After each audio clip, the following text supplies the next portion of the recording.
Buenas tardes, mis queridos hermanos. Hoy tengo de nuevo el privilegio de compartir con vosotros la palabra de Dios. Y para no perder las buenas costumbres, vamos a empezar orando, poniendo este tiempo en las manos del Señor, poniendo mi vida y la vuestra. Padre del cielo, te damos gracias por haberte conocido, por tenerte en nuestra vida, Dios mío, por poder contar contigo, Señor. Y ahora en especial, Dios mío, te damos gracias por poder abrir tu palabra, meditar en ella, Dios mío, extraer de ella las enseñanzas necesarias para nuestras vidas, Señor. Tú mejor que nadie, Señor, conoces nuestras necesidades, nuestra situación, Señor, lo que necesitamos, Dios mío. Ayúdanos, Señor, a través de tu palabra y tu Espíritu Santo, Señor, a comprender tu buena voluntad para con nuestra vida, Señor. Tu palabra nos sirva de guía, de consuelo, de ánimo, de exhortación, Dios mío, y que nos ayude, Señor, a caminar, Señor, por ese camino que tú has trazado de buenas obras, Señor, para cada una de nuestras vidas. Ayúdanos, Señor, en esta tarde. Dame a mí la capacidad, Dios mío, para poder expresar aquello que tú has puesto ya en mi corazón, Dios mío. Y a mis hermanos, Señor, ayúdalos, Señor, a retener tu palabra y a ponerla por obra, Dios mío. Gracias, en el nombre de Jesucristo, tu Hijo. Amén. Amén. Muy bien, me gustaría en esta tarde, con la ayuda del Señor, hablaros acerca de los altares. Algo que todos en algún momento hemos oído hablar, hemos leído en la palabra o hemos incluso a lo mejor meditado en ello, ¿no? Cuando lo hemos visto en alguna de las historias que aparecen en la palabra. Fijaros, el altar es un lugar de encuentro, en definitiva, ¿no? Cuando vemos esa figura en el Antiguo Testamento, sobre todo en la época de los patriarcas y después en el pueblo de Israel, vemos que es un lugar de encuentro, donde el hombre busca encontrarse con Dios. Busca encontrarse con Dios porque en ese lugar se va a llevar a cabo un pacto o se va a llevar a cabo la adoración que el Señor merece, o se va a llevar a cabo un sacrificio para ratificar todo eso, ¿no? Ese pacto o ese deseo de adorar al Señor. Y la pregunta en esta mañana, en esta tarde, sería: ¿cómo están nuestros altares, no? Nosotros, aunque esa figura ya no esté presente, no creo que ninguno de nosotros tengamos un altar de sacrificio, literalmente hablando, ¿no? En nuestra casa, o en un terreno o un sitio donde vayamos expresamente a sacrificar animales ni a encontrarnos con el Señor. Pero sí que existe el altar espiritual, ¿no? El altar personal, el altar familiar y el altar eclesial o comunitario, ¿no? El lugar, el momento donde nos encontramos con el Señor, donde hacemos nuestros pactos, donde le adoramos y donde sacrificamos, ¿no? A mí me gustaría que le echáramos un vistazo a nuestro altar en esta tarde, ¿no? Que viéramos cómo se encuentra. Los altares a los que nos hemos referido en la palabra no siempre estaban en sus mejores momentos, ¿no? Había épocas en que los altares estaban derribados, dice la palabra, ¿no? Fijaros, dice en la palabra en Primera de Reyes, capítulo 19, versículo 10, hablando acerca del profeta Elías, que cuando él tiene una conversación con el Señor y el Señor le pregunta que qué hacía allí donde se encontraba, ¿no? Dice que él responde diciendo: he sentido un vivo celo por el Señor, Dios de los ejércitos, porque los hijos de Israel han dejado tu pacto, han derribado tus altares y han matado a espada a tus profetas. Solo yo he quedado y me buscan para quitarme la vida. Fijaros, uno de los argumentos que da Elías es: han derribado tus altares, ¿no? Es como si en un momento dado ya el pueblo no quisiera tener esa relación con el Señor y le hubiera dado 2 patadas al altar, ¿no? Yo no sé si tú has pasado por ese momento en alguna ocasión, ¿no? Yo tengo que confesar que sí, ¿no? Ya ha habido momentos que me han dado ganas, si no lo he hecho, de darle 2 patadas al altar, derribarlo y querer dejar de tener esa relación con el Señor, vivir como a mí me diera la gana, hacer lo que me diera la gana e incluso no preocuparme más de todo lo que tenía que ver con Dios, ¿no? En algún momento de mi vida el altar estaba derribado, estaba destrozado, estaba tirado por el suelo, fueran piedras, fueran lo que fuera, estaba derribado, ¿no? Y en esta tarde me gustaría de repasar contigo tu altar. En primer lugar, me gustaría ver tu altar personal, ¿no? Cuando hablamos de nuestra relación con Dios a nivel personal, siempre hay 2 o 3 aspectos que suelen salir, ¿no? Y se nos dice de forma repetitiva, ¿no? E incluso lo asumimos. Y a cualquier creyente, por muy poco tiempo que lleve convertido, le preguntas de qué forma se tiene que relacionar con Dios, y al menos 2 de las 3 cuestiones que voy a tratar en el aspecto personal del altar, seguro que te las contesta, ¿no? La primera de ellas es la oración, ¿no? Nosotros en el altar personal nos tenemos que relacionar con Dios hablando con Él, ¿no? En oración, hablándole al Señor.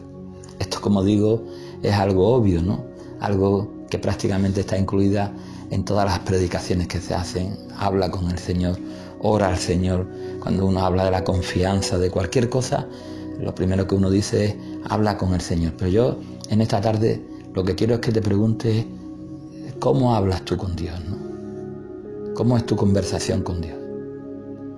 Fíjate, el mismo Jesús dice que en Marcos capítulo 15, versículo 37, el milagro más grande que Jesús va a hacer, que no es multiplicar panes y peces, sanar enfermos o liberar endemoniados o predicar de la manera que lo hacía, no fue el milagro más grande que Jesús hizo.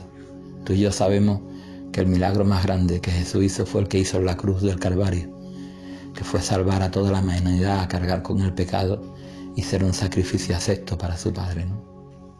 Y ese sacrificio dice que Él lo culmina cuando está ya en el último momento de su vida terrenal aquí y está a punto de entregar su vida. Dice que Él clamó a gran voz.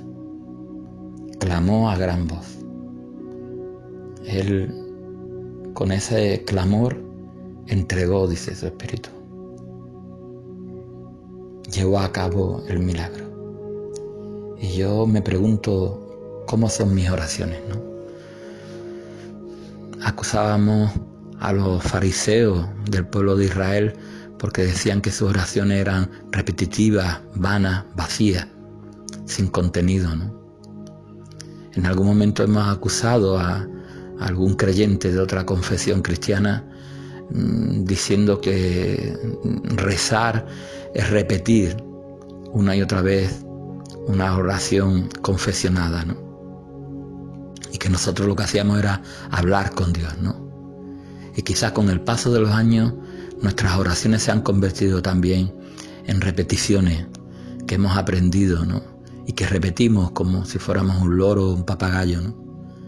Pero están vacías, ¿no? No tienen contenido, no tienen ni siquiera sentimientos, no tienen emoción. Jesús, cuando habló en ese momento, dice que clamó a gran voz, ¿no? A mí me gustaría que cuando tú estuvieras enojado, te enojaras delante de Dios. Cuando estuvieras quejoso, te manifestaras en queja delante de Dios. Cuando estuvieras agradecido, fueras agradecido con el Señor. Y tus oraciones expresaran lo que tú sientes en esos momentos. Y no hace falta grandilocuencia, ni palabras rebuscadas, ni copiar palabras de los hermanos. No hace falta. Dios conoce nuestro corazón, conoce nuestra mente. Antes de que la palabra esté en nuestra boca, ya Él la conoce. No tenemos que orar para los demás, ni siquiera para nosotros mismos. cuando oremos tenemos que orar para el Señor. Ese tipo de oración constituye una de las piedras de tu altar personal. Hablar con Dios, apartarte a hablar con el Señor, pero hablar de esa forma, de una forma sincera, transparente, hablar con el Señor. En segundo lugar, evidentemente, el estudio de la palabra o el comprender la palabra, ¿no? Sea que la estudies de forma personal, sea que participes en algún estudio comunitario, sea que le preguntes a un hermano, sea que alguien te enseñe, el comprender la voluntad de Dios. Fijaros, dice en Nehemías, capítulo 8, versículo del 7 al 9, Nehemías capítulo 8, versículo del 7 al 9, que cuando el pueblo volvió a oír la ley, habían venido del exilio y ellos habían aprendido el idioma, el arameo, y no conocían el hebreo, entonces no entendían, estaba escrita en otro idioma, ellos no entendían la palabra. Y dice que los encargados de traducírsela y ponerle sentido a lo que le estaban diciendo, lo hacían y ellos experimentaban unas emociones que lloraban, etcétera, ¿no? Cuando nosotros nos acercamos a la palabra, muchas veces, incluso al principio cuando empezamos a estudiarla, no entendíamos lo que nos decía el Señor. Había pasajes oscuros para nosotros que no se desvelaban y no entendíamos lo que el Señor nos quería decir, ¿no? Y había hermanos que nos lo explicaban, ocultos, donde comprendíamos por el mensaje de la palabra lo que querían decir esos pasajes. O el Espíritu Santo muchísimas veces de forma sobrenatural nos lo revelaba a nosotros personalmente, ¿no? Acudíamos a estudios, nos preparábamos en la palabra para poder entender. No estoy hablando de tú imaginarte lo que dice ahí o empezar a alegorizar y sacar conclusiones que no tienen que ver con el sentido original, con el sentido literal con el que fue escrito y para lo que Dios hizo que se enviara esa palabra, ¿no? Sino de interpretarla correctamente, hermano. Una de las piedras fundamentales de tu altar también es conocer la palabra, pero conocerla, entenderla. Evidentemente después va a dar lugar a amarla, ¿no? Porque cuando uno conoce la palabra del Señor, cuando uno profundiza en ella, ve la riqueza de su sabiduría, ve cuán razón tiene el Señor, lo bueno que es y su plan para toda la humanidad y para nosotros de forma personal. Uno tiene que amar esa palabra, ¿no? Y una piedra fundamental en el altar personal de cada uno de nosotros es la relación que tengamos con la palabra, con conocerla y amarla, ¿no? Y en tercer lugar, fijaros, me gustaría hablaros de amistad con Dios, ¿no? Hay pocas personas en la palabra que podrían considerarse amigos de Dios, ¿no? Una de ellas es Abraham. Nos dice en Santiago capítulo 2, versículo 23, que Abraham fue considerado amigo de Dios, ¿no? Amigo de Dios, ¿no? En un principio puede haber pasado por época en que nos relacionábamos con Dios de una forma tan respetuosa, lo venerábamos de tal manera que había un distanciamiento entre Él y nosotros, que lo hay, ¿no? Lo admirábamos tanto que nos acercábamos con cautela porque es digno de admirar, ¿no? Digno de respetar, digno de adorar, ¿no? Pero también el Señor se hace tan cercano a nosotros, se acerca tanto a nosotros que se hace nuestro amigo, ¿no? Y a mí me gustaría que otra de las piedras que tú tuvieras en tu altar personal es que te consideraras amigo de Dios, ¿no? Cuando uno se considera amigo de alguien y siendo Dios nuestro amigo, amigo fiel, sabe que no te va a fallar, que siempre va a estar ahí, que no te juzga, que te alienta, que te anima, que cuando lo necesitas rápidamente se pone en funcionamiento para ayudarte en lo que haga falta. Amigo de Dios, ¿no? Quiero que repases esas piedras en tu altar personal, en tu amistad con Dios. ¿Cómo está tu amistad con Dios? Hay veces que uno se enoja, ¿no?, con el Señor o lo olvida, o hay una relación de indiferencia, ¿no? Y no hay una amistad. con el Señor. No hay una relación de comprensión de la palabra para nuestra vida. No hay una relación de oración fluida, amena para con el Señor. A mí me gustaría que tu altar personal en esta tarde lo repasara en esas 3 piedras, ¿no? La oración, la palabra y tu relación de amistad con el Señor. Pero fijaros, normalmente no solamente construimos un altar personal. Lo más normal es que tengamos también un altar familiar. Nuestra casa, nuestro hogar, nuestras mujeres, nuestros hijos, nuestros padres. Ahí en medio construimos un altar familiar. Cuando conocimos al Señor, empezamos a hablarle a todos del Señor. Empezamos a hablarle a todos del Señor. Queríamos que ellos escucharan cómo orábamos por los alimentos o cómo encomendábamos nuestra vida al Señor, cómo nos dirigíamos a los cultos, cómo asistíamos. Levantamos un altar familiar, ¿no? Yo quiero que te preguntes otra vez, ¿no? ¿Cómo está el altar de tu casa? ¿Cómo está el altar de tu familia? El que levantaste un día, ¿no?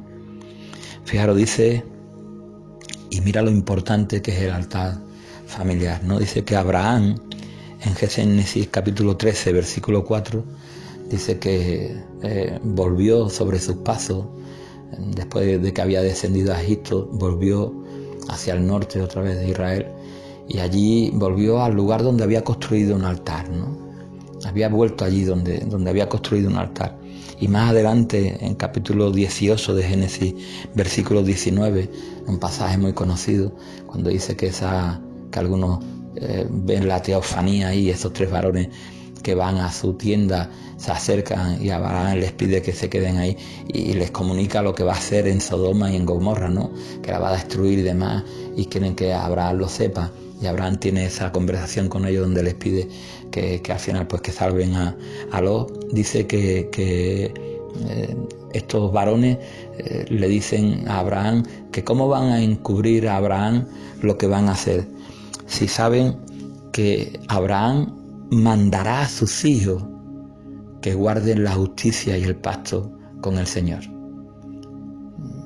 Dios sabía que Abraham iba a mandar a sus hijos a guardar la justicia y el pacto con el Señor. Yo sé que muchos de nosotros estamos ya en algunas tesituras de las que después de tantos años de hablarle a nuestras familias y ver que no hay fruto, hemos desistido ya, ¿no? Incluso algunos con nuestros propios hijos vemos que no caminan bien y desistimos de mandarle, de decirle que guarden la justicia y el pacto con el Señor. Porque esa es nuestra tarea. Que ellos no lo hagan es otra cosa. Pero nosotros llega el momento en que ya, como ellos mismos nos han dicho, no seas pesado, tú siempre con lo mismo, déjame ya, no me digas más nada de eso, ¿no? Nosotros llega el momento en que creemos que callando hacemos mejor que hablándole, ¿no? Y fíjate, ¿no? El ejemplo de Elí, ¿no? Todos lo conocemos, ¿no? Elí dice que no estorbaba a sus hijos, ¿no? El Señor tenía contra Elí que los hijos de Elí hacían lo malo y Elí no estorbaba a sus hijos. Yo quiero que tú te plantees en esta tarde. El que estorbes en tu casa, sean tus hijos, tus padres, tus hermanos, sean quien sea, que tú seas de estorbo para la injusticia, para el mal, para ir en contra de la voluntad de Dios. Que tú estorbes, hermano, que sigas estorbando, que no te desanimes, que no te vengas abajo, que no creas que es para nada.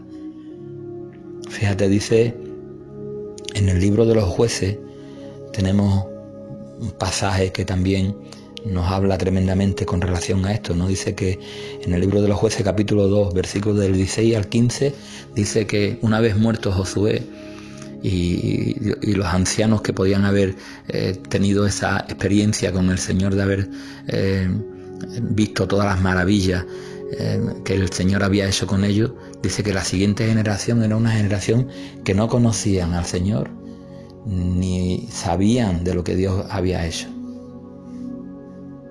Mi pregunta cuando yo leo esto es que no les hablaron a esos jóvenes, no le dijeron lo que Dios había hecho. Y el libro de los jueces es un libro donde, como sabéis, Dios permite que el pueblo sea afligido por las naciones extranjeras porque violan el pacto con el Señor y levantan altares a Baal, a Astarot, los dioses de las naciones que los rodeaban, y derriban los altares que tuvieran para el Señor y construyen altares para dioses ajenos y hacen lo que no era la voluntad de Dios, ¿no? Y Dios permite que las naciones vengan y le quiten la comida, ¿no? Incluso pasan hambre.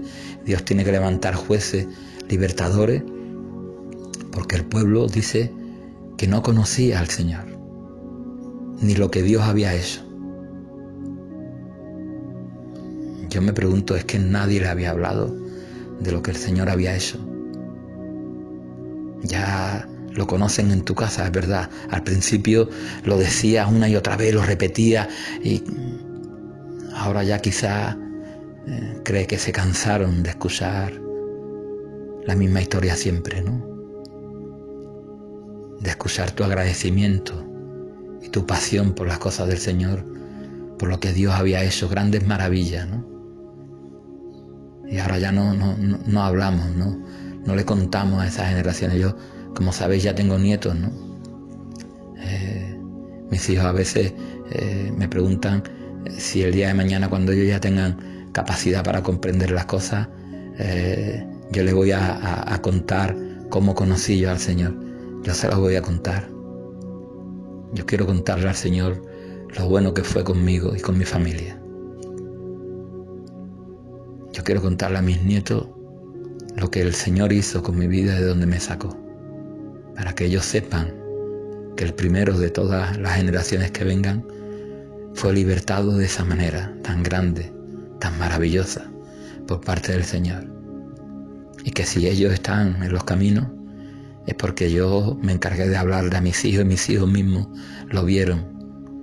Y mis hijos tendrían que contarle a sus hijos y a los hijos de sus hijos las maravillas que hizo el Señor.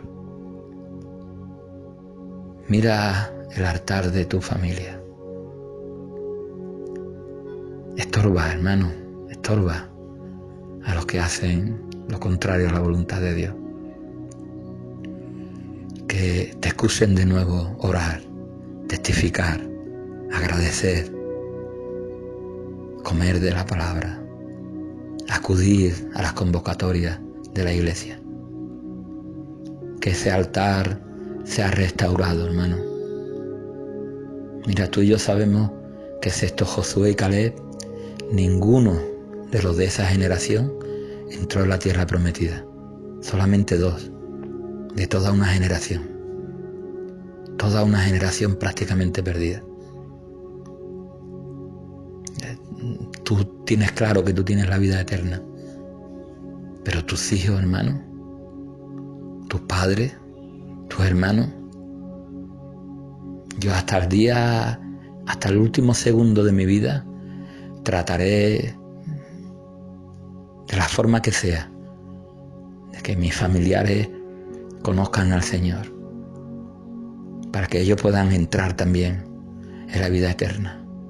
No me doy por satisfecho con solamente haber entrado yo. El altar familiar. Y por último, el altar comunitario. Fijaros, dice en Esdras, el libro de Esdras, capítulo 3,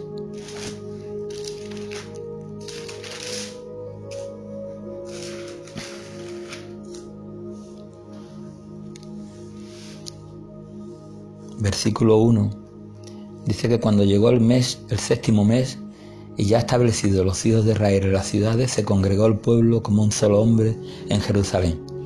Entonces se levantaron Jesuá, hijo de Josadac, con sus hermanos los sacerdotes, y Zorobabel, hijo de Salatiel, con sus hermanos, y edificaron el altar de Dios de Israel, para ofrecer sobre él holocausto, como está escrito en la ley de Moisés, varón de Dios. Colocaron el altar firme sobre su base, porque tenían miedo de la gente de la región, y ofrecieron sobre él el holocausto al Señor, los holocaustos de la mañana y de la tarde. El altar comunitario. Muchas veces nosotros creemos que con el altar personal o incluso el altar familiar ya tenemos suficiente. Pero fijaros la importancia del altar comunitario, ¿no? Muchísimos de nosotros hemos estado un tiempo sin congregarnos, ¿no? Sin darle importancia a ese altar, ¿no? Y cuando tú hablas con muchos hermanos te dicen, no, si yo sigo creyendo en Dios. Y bueno, casi son capaces de asegurarte que hacen la voluntad de Dios, ¿no? Y que siguen sus mandamientos y que hablan de Dios pero que lo único que hacen es que no se reúnen. Pero como si te dijeran que los otros dos altares lo tienen todavía, ¿no? Su altar personal, yo leo la palabra, yo oro, hablo con el Señor, yo me relaciono de forma amistosa con el Señor, yo en mi casa, mis hijos conocen al Señor. Pero ¿y la importancia del altar comunitario? Fíjate, dice en primer lugar, en el versículo 1 de este capítulo 3, que cuando llegó el 7º mes y ya establecidos los hijos de Israel en las ciudades, se congregó el pueblo como un solo hombre en Jerusalén. En aquel tiempo, independientemente de las ciudades donde vivieran, cuando se congregaba el pueblo, se congregaba en Jerusalén, la ciudad donde estaba el templo, donde estaba, que en estos tiempos habían tenido que reconstruirlo. Después Nehemías reconstruiría los muros de la ciudad y ahora estaban haciendo esto que me has leído de reconstruir el altar, ¿no? Pero dice, a mí me llama la atención, que dice que se congregaron de donde quiera que estuvieran como un solo hombre. Hubo una convocatoria y se congregaron como un solo hombre. A mí me encanta el aspecto práctico de la unidad. Todos conocemos ese refrán, ese dicho que hay por ahí, ¿no? Que la fuerza, la unidad hace la fuerza, ¿no? Evidentemente no es igual una persona lo que puede hacer por sí sola que cuando se congrega con otra gente, ¿no? No es igual el tener todo un pueblo respaldándote que tú estar solo, ¿no? La unidad se lleva a cabo es de forma práctica cuando nos congregamos con el resto de hermanos, ¿no?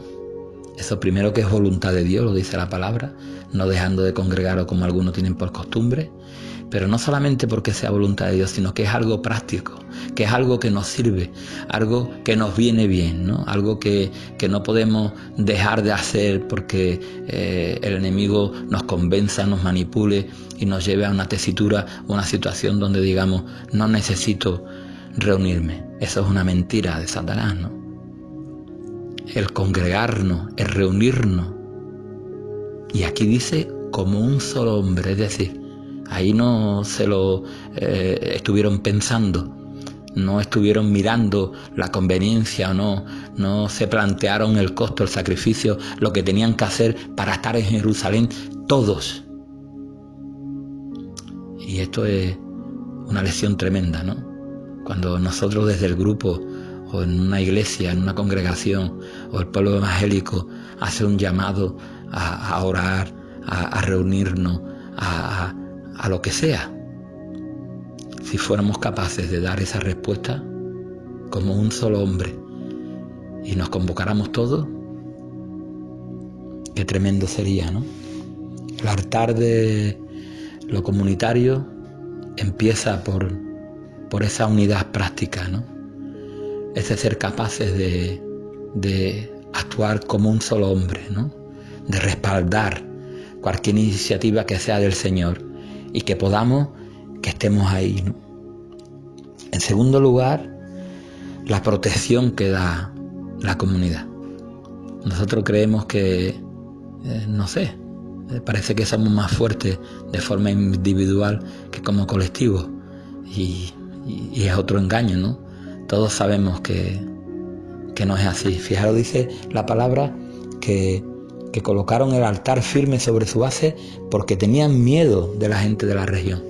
Yo cuando leía esto no lo entendía, ¿no? Hasta que el Señor me lo reveló y pude comprender que ellos entendían perfectamente que en el momento en que restauraran los sacrificios al Señor, volvieran a hacer la voluntad de Dios, el Señor iba a protegerlos de una manera especial, ¿no? Como Él había prometido.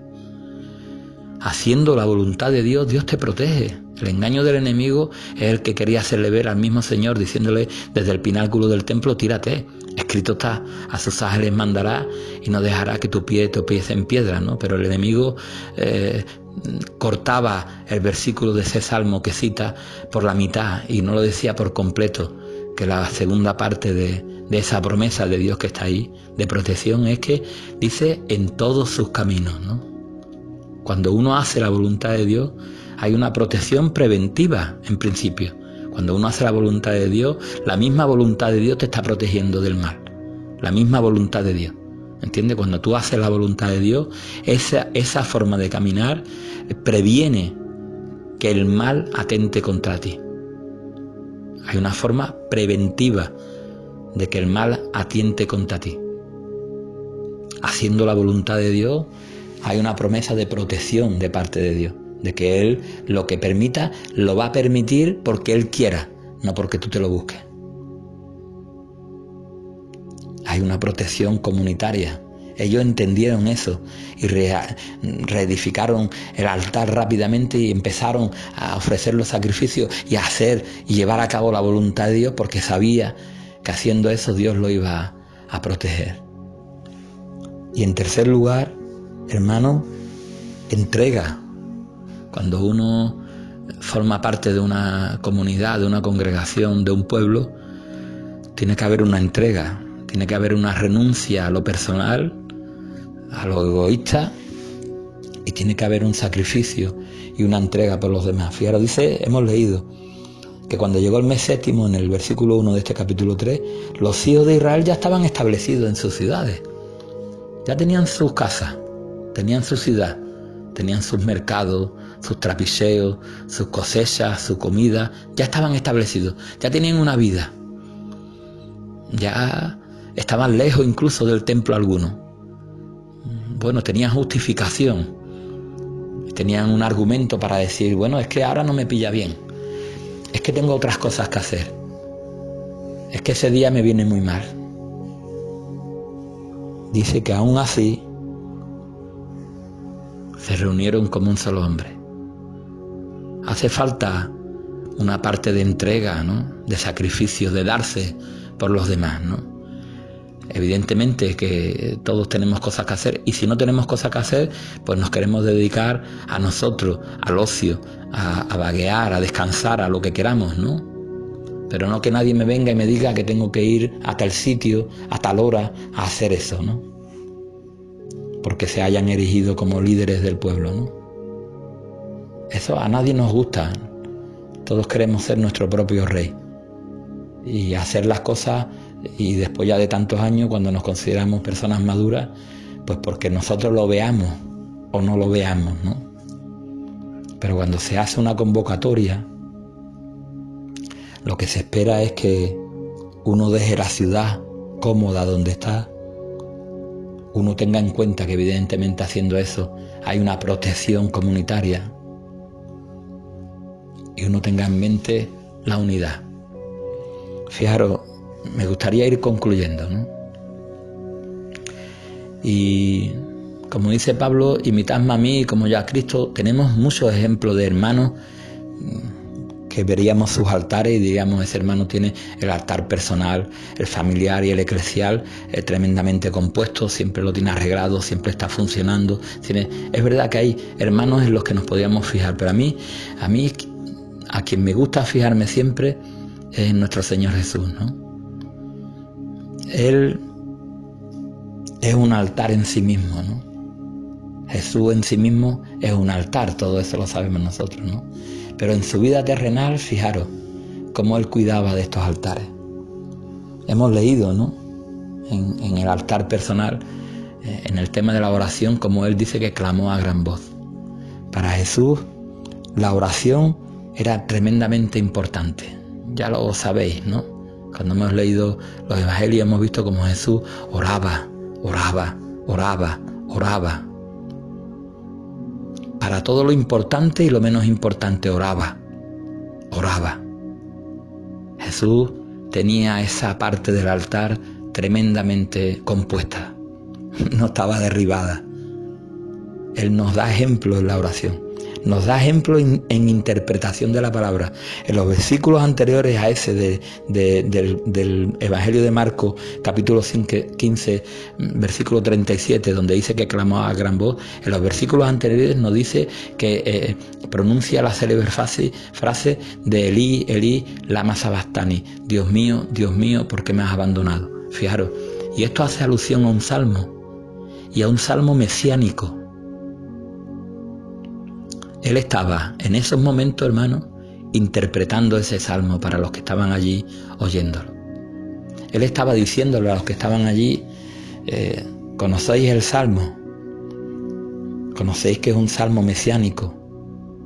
Pues aquí está el Mesías pronunciando las palabras de ese salmo, para que lo entendáis, ¿no? Él hasta el último momento trató de abrir las escrituras para que la comprendiéramos. Todavía hoy el Espíritu Santo sigue haciendo la misma función en nuestras vidas, ¿no?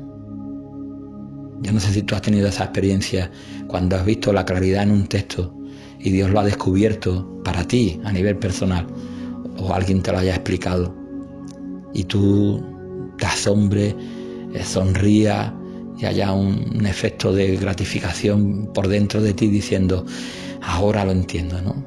Ahora. Tremendo, ¿no? Jesús interpretaba, tenía esa relación de interpretación con la palabra, ¿no? Y en esa amistad que tenía con su padre, más que un amigo, fíjate lo que dice la palabra, ¿no? Que el mismo Dios en un momento dado dijo: este es mi hijo amado en quien tengo complacencia, ¿no? La relación con su padre era de más que un amigo, ¿no? De un hijo amado, ¿no? En tu relación de amistad con Dios, busca esa frase de parte de Dios, ¿no? Este es mi hijo amado. Este es mi hijo amado. Es decir, que el Espíritu Santo te esté recordando constantemente que eres el hijo amado de Dios, ¿no? Más que un amigo, un hijo amado, porque Dios tiene complacencia en todo lo que tú haces, en todo lo que tú piensas, en todo lo que tú hablas, ¿no? Fíjate, el altar familiar de Jesús, viendo su propia familia, sus propios hermanos, todos sabemos que en un principio del ministerio del Señor sus hermanos no creían en Él.